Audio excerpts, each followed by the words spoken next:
হাজীগঞ্জ 11 নম্বর ওয়ার্ডবাসীর পক্ষেতে আমরা আজকে একটা ডিসি মহোদয় জেলা প্রশাসক স্যারের কাছে আমরা একটা স্মারকলিপি দিছি।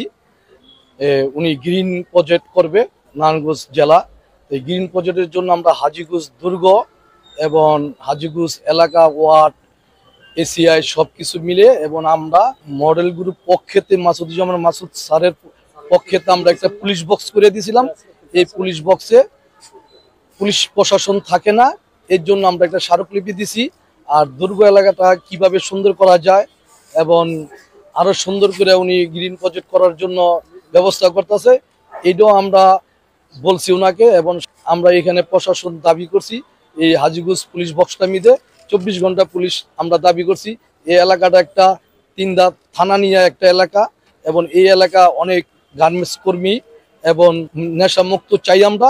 এবং এইখানে সবচেয়ে বেশি নেশা এবং এখান থেকে অনেক বিভিন্ন নাইট কোচ আসে, এই নাইট কোচে নেশা আমদানি হয়। তাহলে আমরা ডিসি মহোদয় স্যারের কাছে আমরা স্মারকলিপি দিছি এখানে প্রশাসন রাখার জন্য। উনি আশ্বাস দিছে উনি এটা দেখবে। কিছুদিন আগে আমরা শুনেছিলাম যে বিভিন্ন খেলার মাঠগুলিতে গরুর হাট দেওয়ার জন্য কিছু কুচুকরি মহল পায়তারা করতেছে।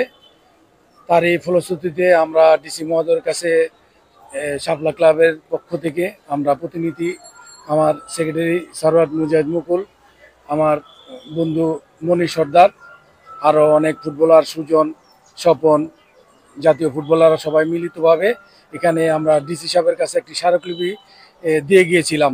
এই জন্য যাতে নারায়ণগঞ্জ শহরে যতগুলো খেলার মাঠ আছে সেই মাঠগুলি যাতে নষ্ট না হয় এবং গরুর হাট না দেয়।